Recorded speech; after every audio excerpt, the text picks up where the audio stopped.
Vous êtes-vous déjà demandé si certains de vos comportements pouvaient, sans que vous vous en rendiez compte, éloigner doucement les autres?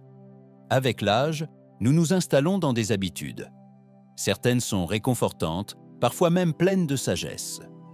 Mais d'autres deviennent de véritables angles morts. On croit simplement rester soi-même, mais en réalité, les proches le remarquent. Ils n'en parlent pas toujours, par délicatesse, mais ces petites habitudes influencent discrètement la manière dont votre famille, vos amis et même des inconnus vous perçoivent. Dans cette vidéo, nous allons révéler 12 comportements gênants qui apparaissent parfois avec l'âge. Des choses que tout le monde remarque, mais que personne n'ose vous dire. Et attention, je ne parle pas ici de l'apparence physique, mais bien d'attitudes qui peuvent peu à peu user votre dignité, vous isoler des autres et effriter le respect que vous avez gagné au fil des années. Chacun de ces points est une invitation à réfléchir, pas à vous juger durement. C'est comme tenir un miroir et se demander « Est-ce que cela m'aide encore ou est-ce que cela crée de la distance avec les autres ?» La bonne nouvelle, c'est que la plupart de ces habitudes peuvent être corrigées. Le premier pas, c'est simplement d'en prendre conscience. À la fin de cette vidéo, vous saurez non seulement ce qu'il faut surveiller, mais aussi comment continuer à vous affirmer avec confiance, clarté et grâce dans vos années de maturité. Restez donc avec moi jusqu'au bout, car parfois, quelques petits ajustements suffisent à transformer non seulement la façon dont les autres vous perçoivent, mais aussi la façon dont vous vous percevez vous-même. Commençons. Numéro 1. Négliger son hygiène personnelle.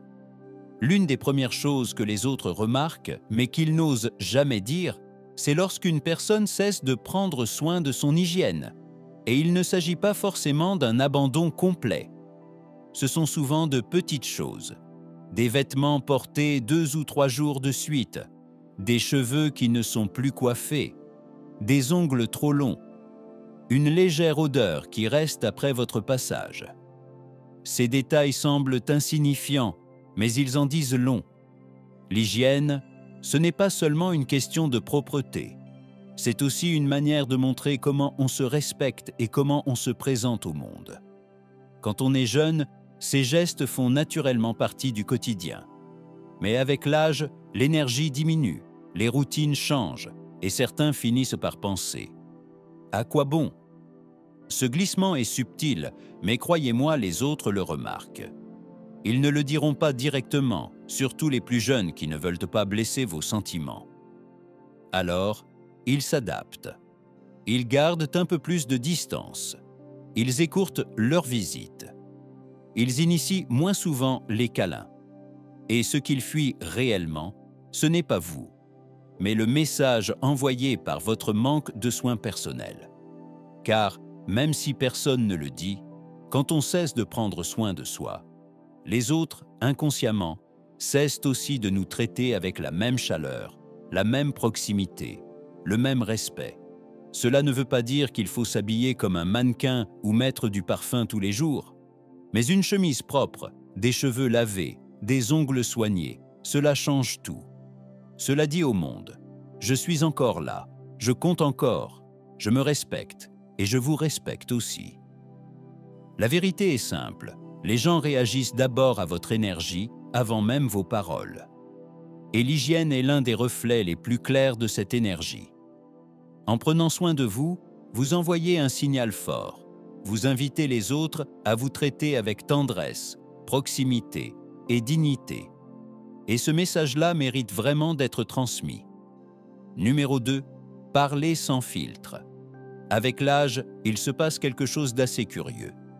Cette petite voix intérieure qui disait autrefois « ne dis peut-être pas ça à voix haute » devient plus discrète, parfois disparaît complètement. Alors on commence à dire ce qu'on pense plus librement, parfois même avec fierté, en se disant « j'ai bien gagné le droit de dire ce que je veux ». Et si cela peut sembler libérateur, pour les autres, l'effet est souvent bien différent, de l'inconfort. Voyez-vous, il y a une ligne très fine entre l'honnêteté et la brusquerie. Et avec le temps, si vous remarquez que vos paroles font détourner le regard, gênent ou mettent mal à l'aise, il est possible que vos mots ne soient pas seulement vrais, mais aussi durs. Peut-être que vous avez déjà fait des remarques sur le poids, l'apparence, la relation ou même l'éducation des enfants de quelqu'un. Et ensuite, vous avez balayé ça d'un « je suis juste honnête » ou « à mon époque, on n'était pas si sensible ». Mais la réalité, c'est qu'une honnêteté sans compassion ressemble simplement à de la critique. Et ceux qui reçoivent ces mots, ils ne vous le disent pas. Ils prennent leur distance. Vous remarquerez qu'ils vous invitent moins, qu'ils raccourcissent les appels. Ils vous aiment, mais cherchent à se protéger de ces pics involontaires. Cela ne veut pas dire qu'il faut peser chaque mot ou marcher sur des œufs, mais ça veut dire prendre une petite pause avant de parler et se demander « Est-ce que c'est utile ?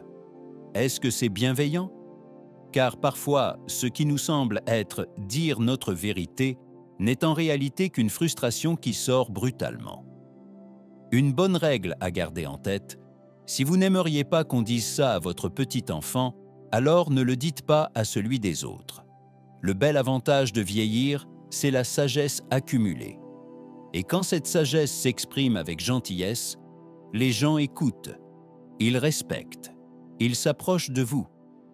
Mais si elle est enrobée de sarcasme ou de jugement, ils s'éloignent. Même avec les meilleures intentions, vos mots gardent du poids. Peut-être plus encore aujourd'hui. Utilisez-les pour rapprocher, pas pour éloigner. Si vous êtes encore en train de regarder cette vidéo et que vous trouvez ces réflexions utiles, écrivez le chiffre 2 en commentaire pour me montrer que vous êtes là. Et si vous n'êtes pas encore abonné, je vous recommande de le faire et d'activer la cloche pour ne manquer aucune vidéo. Votre soutien nous aide à continuer de créer du contenu de qualité pour vous informer et vous inspirer. Maintenant, avançons. Numéro 3. Portez des vêtements qui ne vont plus. Il y a un certain confort dans les habitudes. Manger le même petit déjeuner, marcher sur le même chemin, enfiler les mêmes vêtements qu'on a depuis des années. Rien de mal à cela. Mais avec les habits, ce qui paraissait classique peut finir par sembler négligé. Souvent, on ne s'en rend pas compte soi-même, mais la manière dont nos vêtements tombent ou ne tombent plus en dit long sur notre rapport au présent. Des pantalons trop larges, des chemises trop serrées, des coupes d'il y a 20 ans ou des chaussures complètement déformées. Ce ne sont pas que des choix de style. C'est un message silencieux qui dit « je ne fais plus attention ». Et croyez-moi, les autres le remarquent, même s'ils ne le disent pas. Ce n'est pas une question de mode ni de vouloir paraître 20 ans plus jeune. C'est une question de respect de soi. Quand on voit une personne âgée dans des vêtements adaptés, soignés, qui reflètent un minimum d'attention, la réaction est immédiate, de l'admiration. On se dit que cette personne est encore présente dans le monde, non par vanité, mais par dignité. Pensez-y. Porteriez-vous le même costume à un entretien d'embauche que celui d'il y a 25 ans? Probablement pas. Le même principe s'applique dans la vie de tous les jours. Nos corps changent, nos couleurs évoluent, notre énergie aussi. S'habiller en accord avec la personne que nous sommes aujourd'hui montre de la conscience de soi et du respect de notre parcours. Certains diront « qu'importe ce que pensent les autres ». Je suis à l'aise comme ça. Et c'est vrai, le confort est important. Mais confort et négligence ne sont pas la même chose. On peut être à l'aise et présentable. On peut être détendu et respectueux de son apparence. Même un simple changement comme un pantalon qui tombe bien ou une chemise qui met en valeur votre teint peut transformer la manière dont les autres vous perçoivent. Pas à cause du tissu, mais à cause de ce que cela dit. Je suis encore attentif à moi-même, encore fier de qui je suis aujourd'hui. Les gens ne vous feront peut-être pas de compliments directs, mais ils remarqueront. Ils souriront plus volontiers. Ils vous traiteront avec un peu plus d'égard, parce que, qu'on le veuille ou non, la façon dont nous nous habillons reste la première chose que le monde voit. Et même à un âge avancé, cette première impression garde son importance. Numéro 4. interrompre ou dominer les conversations. Nous avons tous envie d'être entendus, surtout avec l'âge, quand on a accumulé assez d'expérience pour avoir quelque chose à dire. Mais parfois, dans ce désir de partager ou de bien faire passer notre point de vue, on oublie de laisser de la place aux autres. Cela commence de manière subtile. On est dans une conversation, quelqu'un aborde un sujet qu'on a déjà vécu et aussitôt on saute dedans. On raconte une histoire, on explique ce qu'il faudrait faire et au bout de 10 minutes, on se rend compte qu'on a été le seul à parler. Le plus délicat avec cette habitude, c'est qu'elle ne part pas d'une mauvaise intention. Bien souvent, elle vient d'un vrai désir d'aider. Mais le problème, c'est que lorsqu'on occupe trop de place dans la discussion, on réduit au silence ceux qu'on aime. Et ils ne vous le diront pas. Ils prendront juste leur distance. Ils appelleront moins souvent. Ils garderont les conversations plus courtes. Vous sentirez l'éloignement sans toujours comprendre d'où il vient. Les gens ont besoin de se sentir écoutés, pas sermonnés. Et quand chaque échange devient à sens unique, la relation finit par s'user, surtout avec les plus jeunes ou les petits-enfants qui, déjà, ne savent pas toujours comment se connecter avec une autre génération. Ce n'est pas une question de dire moins, mais d'écouter plus, de laisser des silences, de poser plus de questions qu'on n'en répond, de résister à l'envie de donner des conseils tant qu'on ne vous les a pas demandés. L'un des gestes les plus puissants qu'une personne âgée puisse faire dans une conversation, c'est de se retenir juste assez pour permettre aux autres de s'exprimer pleinement. Pas parce qu'on n'a rien à dire, mais parce qu'ils ont besoin de sentir que leurs mots comptent, eux aussi. Et voici le paradoxe. Moins on monopolise la parole, plus les autres cherchent votre avis. Plus vous écoutez, plus ils vous font confiance. Vous devenez quelqu'un avec qui ils veulent parler et non quelqu'un auprès de qui ils se méfient.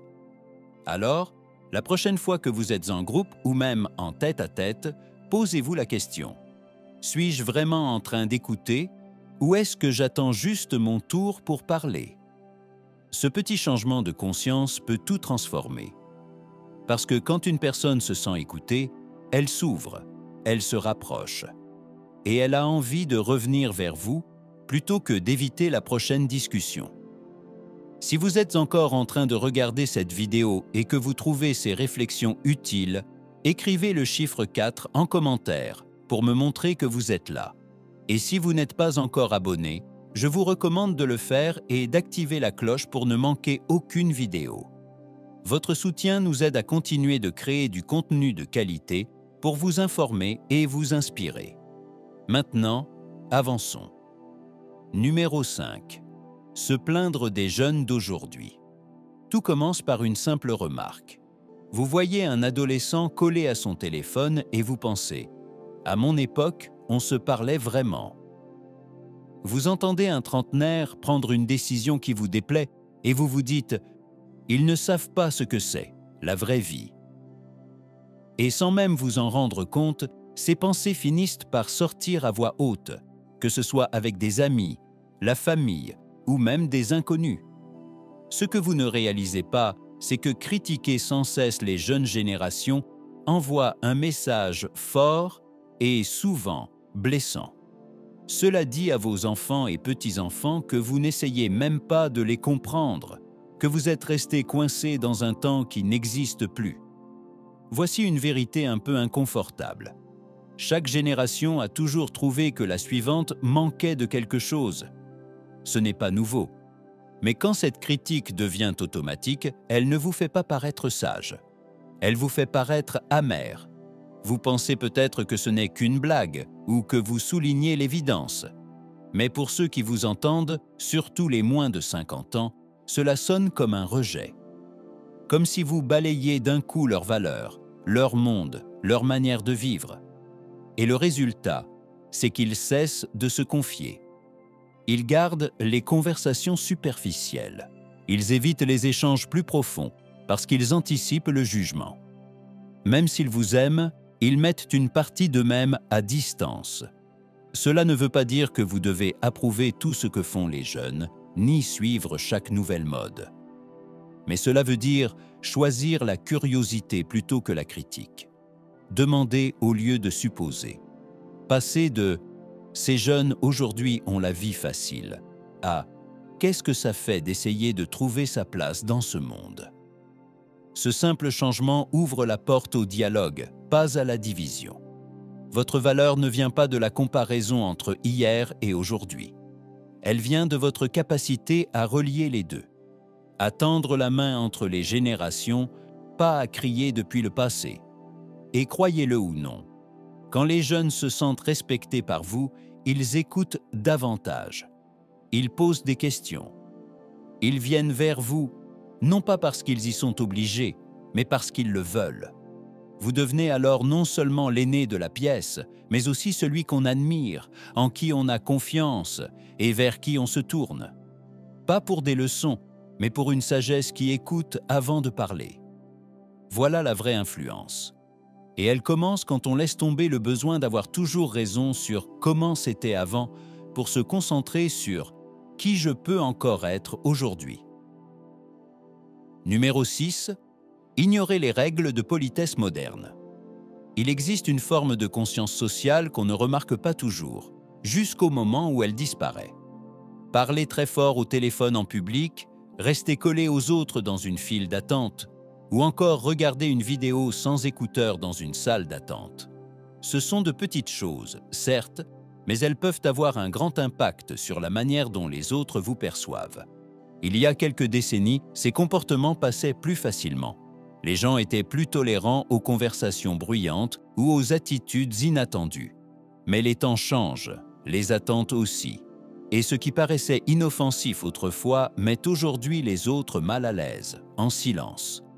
Le plus difficile, c'est que vous ne vous en rendez peut-être même pas compte. Personne ne viendra vous dire directement « Pouvez-vous baisser un peu ?» ou « Vous pourriez reculer un peu ?» Non, à la place, les gens vous lanceront un regard, éviteront vos yeux ou s'éloigneront discrètement. Ce n'est pas personnel, mais c'est bien réel. Et peu importe que ce soit dans le métro, au café ou en faisant ses courses, ces petites entorses à ce qu'on appelle aujourd'hui la courtoisie envoient un message. Je ne suis pas conscient de l'effet que j'ai sur les autres. Et la vérité, c'est que les gens ne pardonnent pas toujours ces comportements aux personnes âgées. Ils se disent, à son âge, il devrait savoir. Cela ne passe pas pour de l'incompréhension, mais pour du désintérêt. Et ce n'est pas l'image que vous souhaitez laisser. La bonne nouvelle, c'est que c'est l'un des points les plus faciles à corriger. Observez simplement autour de vous. Comment les gens gèrent leur volume en public, comment ils respectent l'espace personnel, comment ils utilisent leur téléphone quand d'autres sont présents. La politesse moderne n'est pas une question de rigidité, c'est une question de considération. Elle montre que vous êtes toujours attentif au monde, connecté et soucieux de l'effet que vous avez sur les autres. Et ce genre d'attention inspire le respect. Cela dit aux autres, je suis plus âgé, oui, mais je reste présent, adaptable et attentif à vos sentiments. Croyez-moi, ce n'est pas seulement dans les yeux des inconnus que cela change tout, mais aussi dans ceux de votre propre famille. Les petits-enfants le remarquent, les voisins aussi. Et cette admiration discrète grandit. Parce que dans un monde pressé, quelqu'un qui agit avec calme et dignité se distingue plus que jamais. Si vous êtes encore en train de regarder cette vidéo et que vous trouvez ces réflexions utiles, écrivez le chiffre 6 en commentaire pour me montrer que vous êtes là. Et si vous n'êtes pas encore abonné, je vous recommande de le faire et d'activer la cloche pour ne manquer aucune vidéo.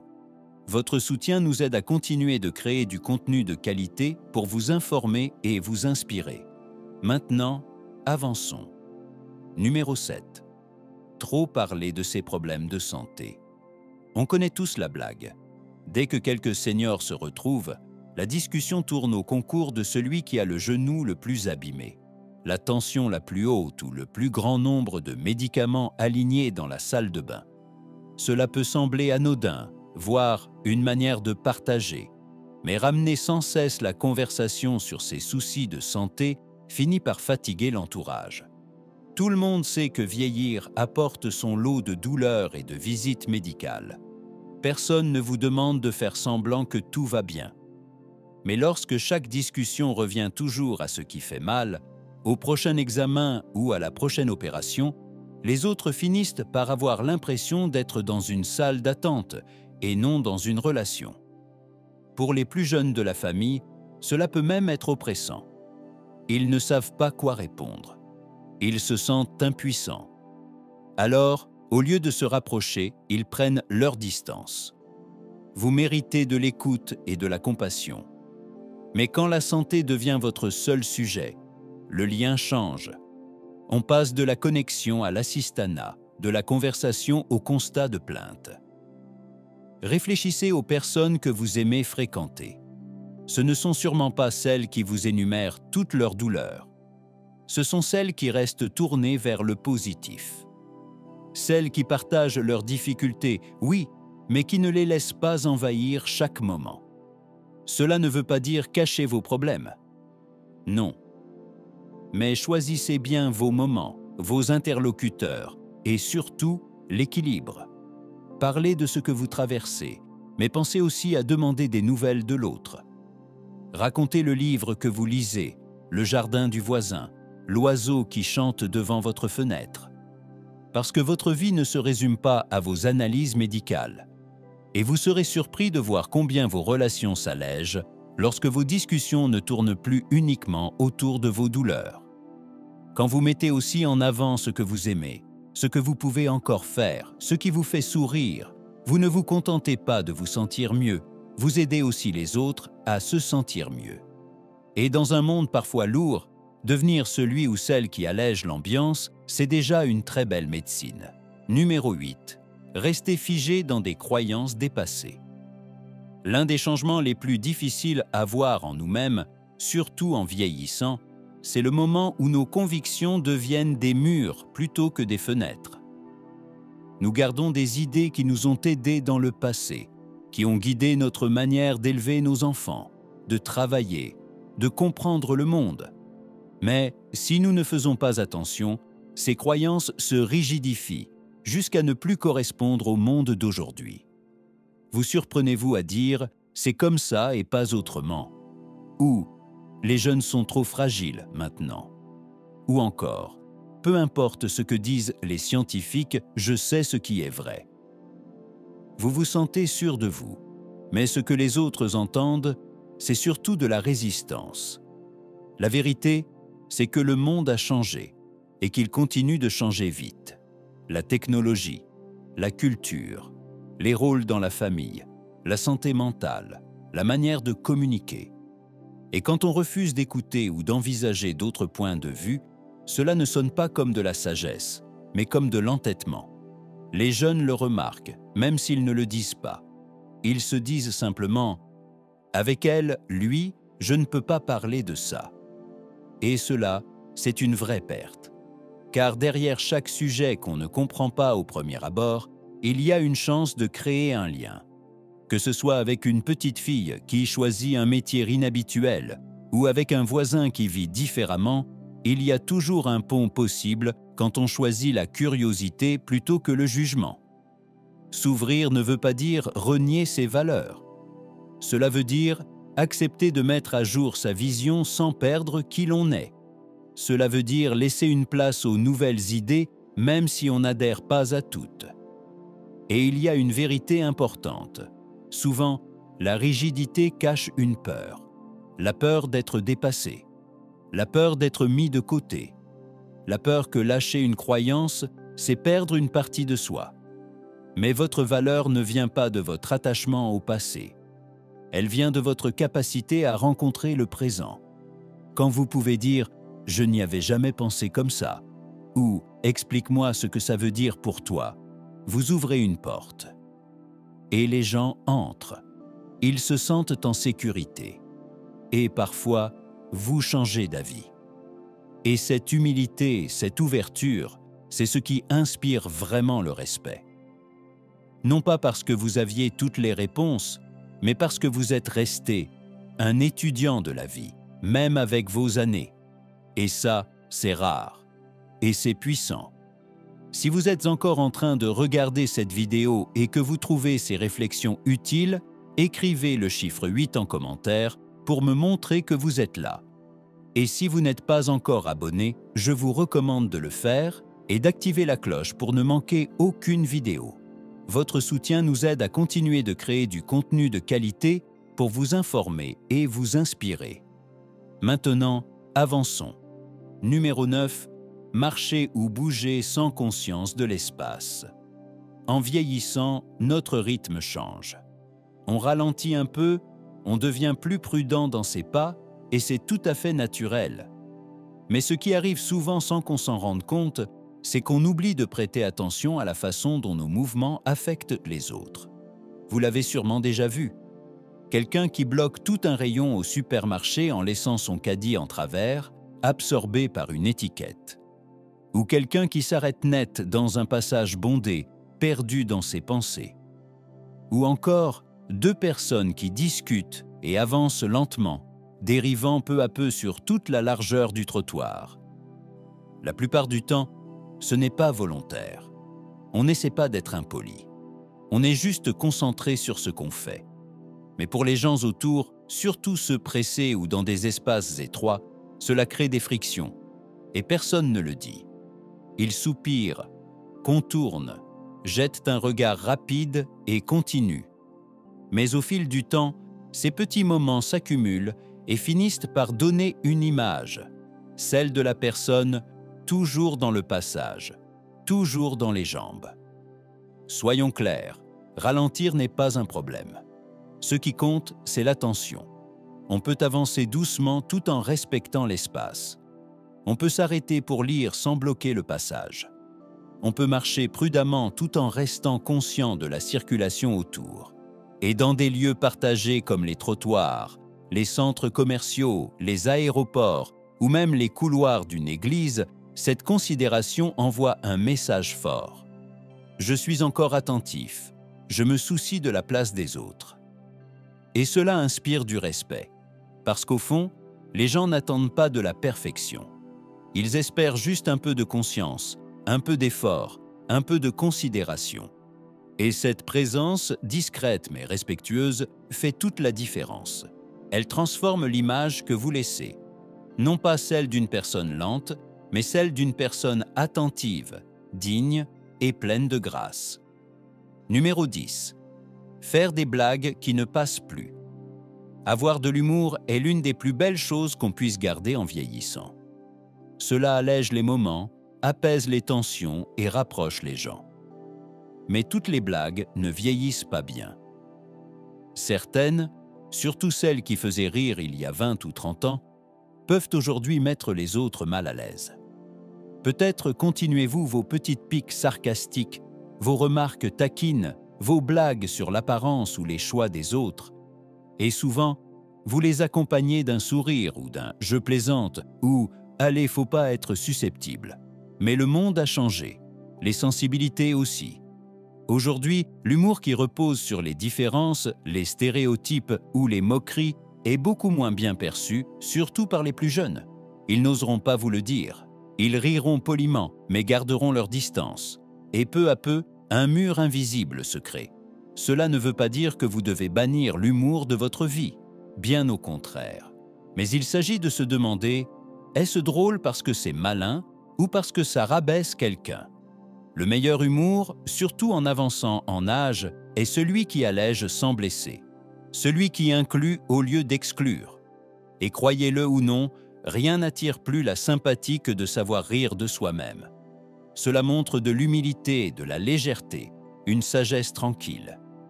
Et quand les autres voient cela, ils se détendent, ils se rapprochent. Ils sentent que vous êtes encore dans le coup, pas figé dans un autre temps. Un humour bienveillant vous ouvrira toujours des portes, même à 80 ans et plus. Si vous êtes encore en train de regarder cette vidéo et que vous trouvez ces réflexions utiles, écrivez le chiffre 10 en commentaire pour me montrer que vous êtes là. Et si vous n'êtes pas encore abonné, je vous recommande de le faire et d'activer la cloche pour ne manquer aucune vidéo. Votre soutien nous aide à continuer de créer du contenu de qualité pour vous informer et vous inspirer. Maintenant, avançons. Numéro 11. Se montrer impuissant alors qu'on ne l'est pas. Vieillir apporte de vrais défis. Certaines choses autrefois simples deviennent plus lentes, plus exigeantes, parfois plus difficiles. Mais il y a une différence entre avoir besoin d'aide et y recourir par habitude quand ce n'est pas nécessaire. Et cette différence, les gens la remarquent plus que vous ne l'imaginez. Peut-être avez-vous pris l'habitude de dire « fais-le pour moi » ou « je ne comprends rien, je vais me tromper », même pour des tâches encore à votre portée. Au début, cela paraît anodin. Mais quand cela devient systématique, vos proches commencent à se sentir plus comme des assistants que comme des compagnons. Et même s'ils sourient en disant « pas de souci », à l'intérieur, ils ressentent autre chose, de la lassitude, parfois même un peu de ressentiment. Ce n'est pas de la paresse. Souvent, c'est de la peur. Peur de mal faire, peur d'être ridicule, peur de ne plus suivre. Alors, on se repose trop vite sur les autres. Et chaque fois qu'on le fait, on perd un peu d'indépendance. Mais la vérité, c'est que les gens admirent plus vos efforts que votre perfection. Vos enfants, vos petits-enfants, vos voisins préfèrent vous voir essayer et vous tromper un peu plutôt que de vous voir abandonner. Quand vous demandez de l'aide seulement quand c'est nécessaire, ils vous respectent plus. Ils sentent que ce n'est pas de la dépendance déguisée, mais une vraie demande. Et quand vous relevez de petits défis seuls, porter votre sac, comprendre une télécommande, cuisiner sans assistance, vous regagnez confiance. Vous montrez que oui, l'âge change les capacités, mais qu'il n'enlève ni la volonté ni la dignité. Vieillir avec grâce, ce n'est pas ne jamais demander d'aide. C'est savoir quand tendre la main et quand dire avec assurance « je peux le faire ».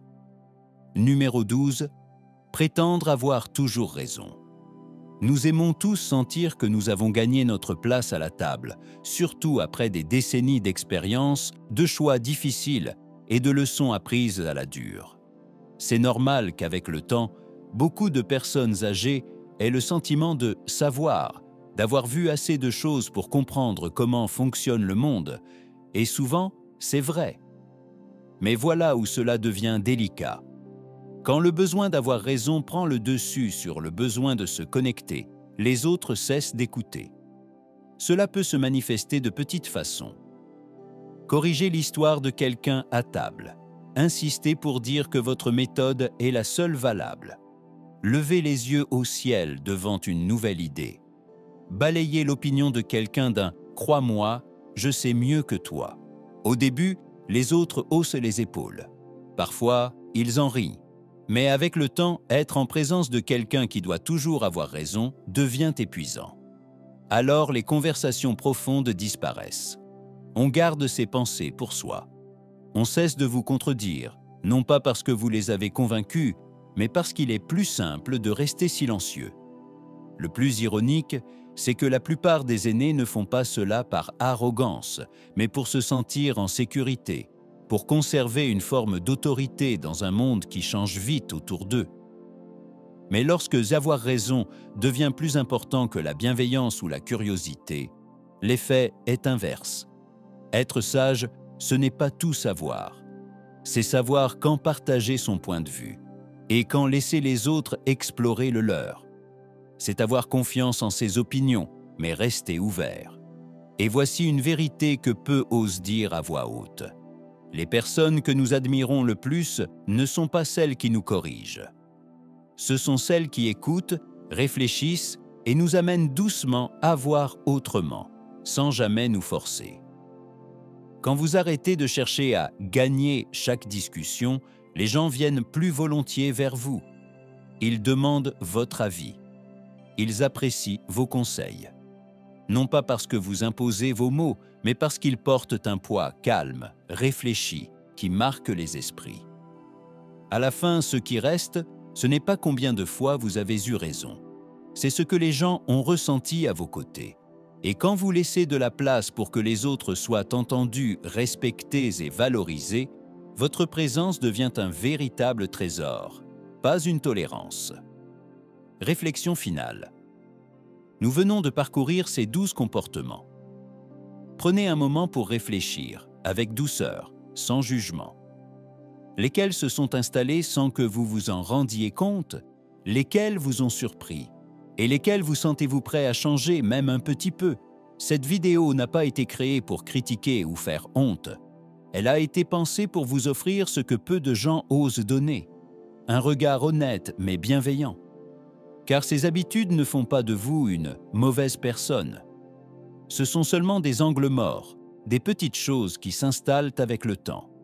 Et le vrai courage, c'est de les reconnaître et de se dire « je peux m'améliorer ». J'ai encore la capacité de grandir. Vieillir avec sagesse, ce n'est pas s'accrocher au passé ni refuser le changement. C'est avancer chaque jour avec conscience, avec grâce, avec la force tranquille de quelqu'un qui veut encore se connecter, évoluer et être une source de chaleur pour les autres.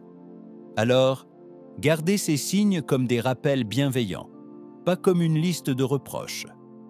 De petites attentions dans la manière de parler, d'écouter, de s'habiller, de plaisanter ou d'interagir peuvent transformer la façon dont les autres vous perçoivent et surtout la façon dont vous vivez vos propres années. Rappelez-vous, il n'est jamais trop tard pour ajuster la façon dont vous avancez dans le monde. Jamais trop tard pour inspirer, pour vous sentir bien, pour laisser une impression positive et digne autour de vous. Merci d'avoir passé ce moment avec nous. J'aimerais lire vos impressions. Dites-moi en commentaire ce que vous avez appris aujourd'hui et comment vous comptez l'appliquer dans votre vie. Vos témoignages sont précieux et motivants. Et si cette vidéo vous a été utile, n'hésitez pas à mettre un « j'aime », à vous abonner et à activer la cloche pour ne rien manquer. Votre soutien nous aide à continuer de créer du contenu pour informer et inspirer.